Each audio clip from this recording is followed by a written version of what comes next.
So you can see in here, literally everywhere you look, there's acorns. So what those bears will do is they'll just sit here, and I mean, a bear wouldn't even have to leave this tree. Everywhere you look at all the acorns right here. I mean, you can just pick acorns. I mean, I can fill up my hands just just in a second of reaching around and pulling acorns. So a bear is just gonna sit here, get into a big pile of brush like this. They'll mount acorns and not have to move. It was kind of tough because of all the acorns this year and a lot of water. So we've been having a hard time, narrowing those bears down. Last year, it was nothing for us to see 3 to 5 bears a day. That's our normal bear season here in Colorado. This year, totally different. We were working hard just to see a bear.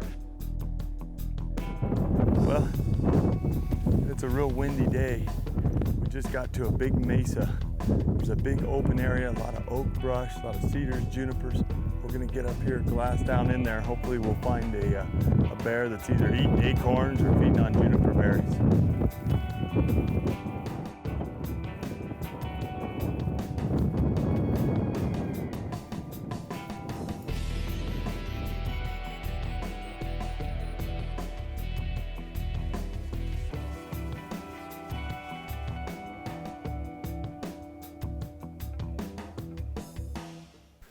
Well, it's definitely a different year for the bears. If you saw our show last year, it was nothing to see 3 to 5 bears a day. And we're working hard and really haven't seen anything yet. We'll be back at them again in the morning. Probably gonna check out a different ranch, see if we can find a bear. It was kind of discouraging at first because all the places we normally have tons of bears, we weren't really seeing any bear tracks. We haven't been able to find them until we came up here and we found some more tracks. So what we're gonna do is set up on this hillside where we've got a great view, great field of fire. We can see a long ways, we can shoot a long ways.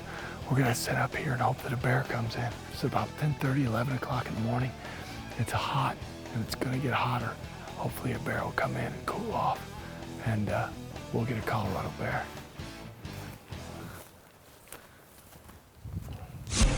All right, got my big comfy chair. I forgot it, but Jake threw one in for me, which is this is a good thing. Got my backpack with all my food, got my rifle. We're gonna set up here where we can see over this whole lake. And I'm pretty excited though, that's some good sign. And that's a plus, because the bears haven't been where they usually are.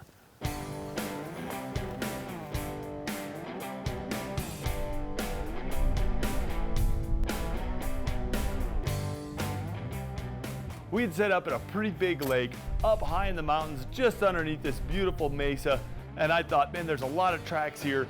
We're really looking for a bear that's gonna walk into the open and hopefully hit water. And I knew the odds were kind of slim. Most of the bears hit holes. They're tucked into the trees, they're around brush. The bears feel really comfortable going in there. I knew if something came into this water in the wide open, odds are it was gonna be a pretty big mature bear.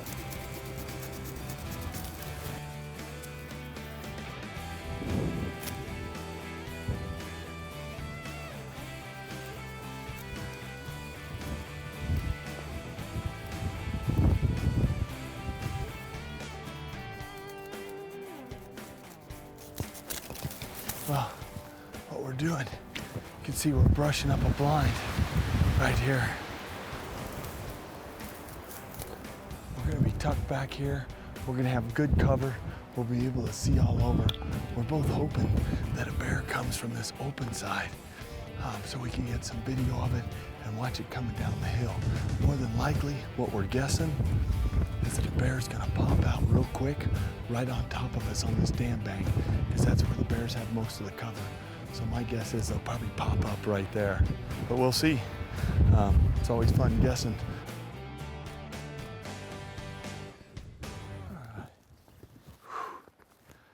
Well, it was hot. Now it's really warming up.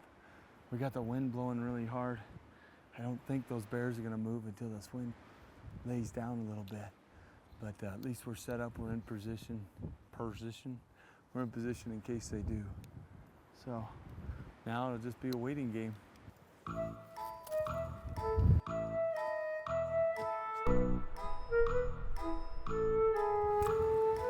Peanut butter and jelly, that'll bring the bears in.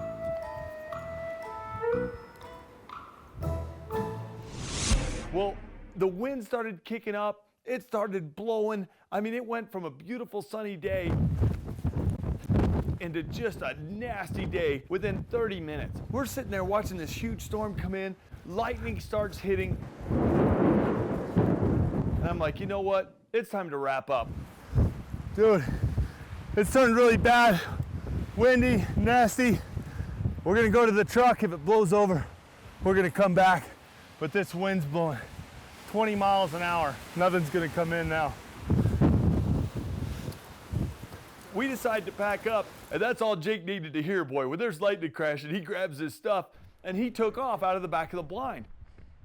And I grab my stuff real quick, and I just hop out of the blind. I make a quick check around. I hop out of the blind, and I start hiking. And usually Fred's usually right behind me. I think he had a couple other things left in the blind he had to pick up quick. I start grabbing my stuff. I take one last peek out at the lake, and here's this bear. He walks right out of the brush, right where we thought he would, and starts walking right to the lake. I've got my rifle, but I don't have my cameraman. I go take it off, and it was one of those deals where you're yelling but trying to whisper, so I'm going, Jake, Jake! I walk probably 150 yards, and I look over, and I see Fred going, freaking out, like, bear's over there. We run back down to the lake.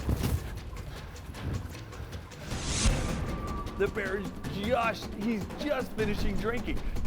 I pop into a prone position, and this bear's walking, and I'm worried Jake's not gonna be able to see him. So we're communicating. I'm like, do you see him? Do you have him? Yeah, I got him. Got him? Got him? Got him. The bear starts to go like he's gonna go right back toward the trees. If he does that, I'm probably not gonna get a shot because there's a couple big junipers that he's about to disappear behind. At the last second, the bear turns and starts walking kind of toward us at an angle. And he comes around the cedar.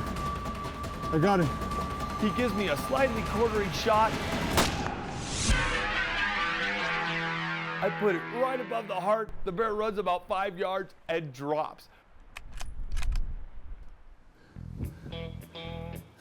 Down! Down! We're heading to the truck!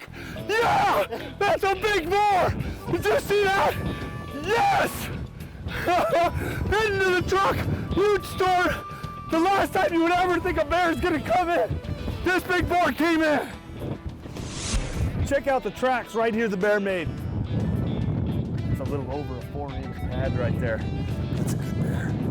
And then check out his track right here leaving. This is his track, and that's when we started videoing, and the bear's right there. Well, here's the beautiful bear I just harvested with my Savage Model 116 and 30-06. You can see I had to drop down real quick. I went prone and just dropped this bear. He only made it maybe 10 yards from where I shot. Down. Oh, yes. Went down right in front of us, just a beautiful cinnamon colored bear. A prime example of, he's not a Boone and Crockett bear, but he's a prime example of a big mature Colorado black bear. This bear is probably gonna have about a 19-inch skull on him. And that's just a great bear. I'm guessing the bear probably 8.5 years old. I'll get info from the Game Commission that'll tell me exactly how old it is, because when we call the game officer today, they'll actually pull a tooth, and they pull a certain tooth that they actually cross-section, and they count the rings just like a tree, so they can tell you exactly how old these bears are. You can still see that huge storm, and I mean the wind started howling, and I mean lightning started crashing, and we had sat here for about probably what, 3.5 hours, Jake? And it was like, you know what, this is terrible. We're sitting here with lightning rods, he's holding the camera, we're about to get drenched, let's get up and get out of here. Literally, we started to go through the cedars and junipers you can see behind me to hike back to the truck. I look back and this bear comes walking out of the brush right to the lake here. And I'm like, you've got to be kidding me. The great thing about this setup is we're we are in the middle of nowhere up here. We're probably a good 5 to 7 miles from the closest dirt county road. We're up on top of this beautiful mesa here in southern Colorado. And you know what? We found some great tracks, and we thought it'll be great video if we can get a bear to come out in the open and hit this lake. The weather's been hot, and we figured we had a lot better odds of doing that than the spotting and stalking that we've been trying.